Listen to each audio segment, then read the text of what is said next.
During past few birthdays, my wife requested me to take her to a place where she had never been before.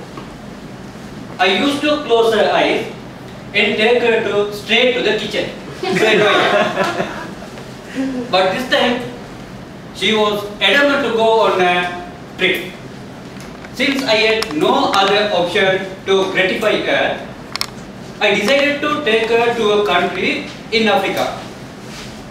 Good evening, fellow Toastmasters and distinguished guests.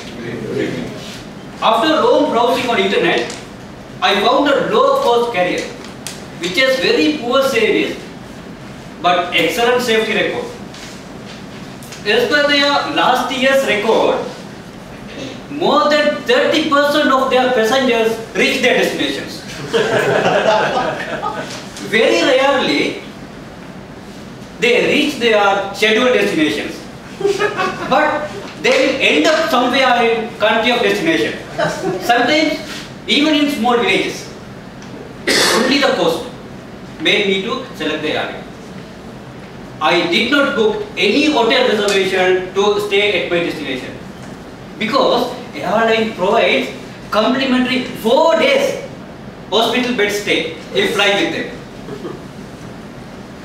We set off our journey with prepared meals and enough water for 3 days stay at airport. Because we know in advance, definitely airline is going to delay for 3 days. But what a surprise! On that day, flight was on time. I went to appreciate airline's manager to departing on time. Only then I came to know that flight was supposed to leave the day before.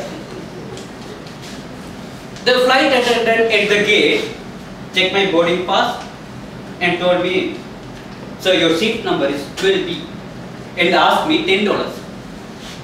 I asked her, "For what?" "Sir, this is seat locator fee."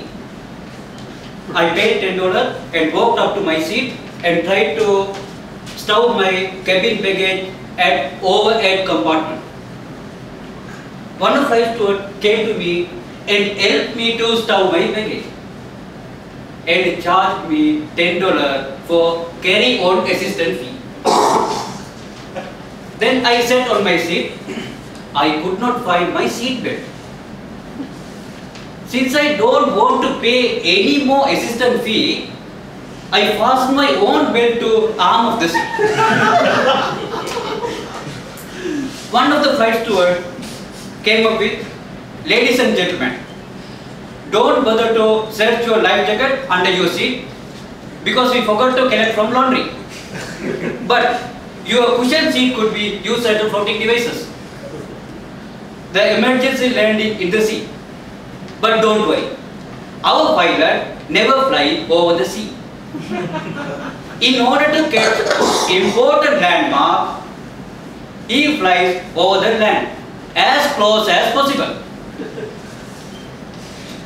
In case of sudden loss of air pressure, oxygen mask will descend from the ceiling to silence your scream. Grab your mask, put it over your face. If you have children traveling with you, or adult acting like a children, before assisting them with their seat your mask. On that particular day, in-flight movie was not played because they forgot to record from the television.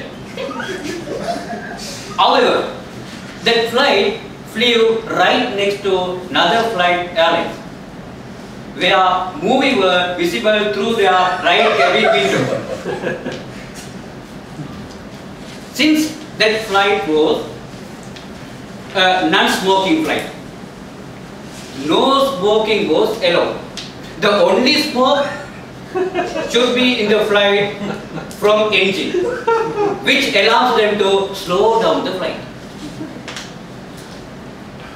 After crash landing, a flight steward came up with, "Ladies and gentlemen, please remain in your seat until our captain brings the aircraft screeching land out of against the gate. Once the tire smoke has cleared, alarming signal silence, we will open the gate. Really, that landing was made us feel like we were shot down.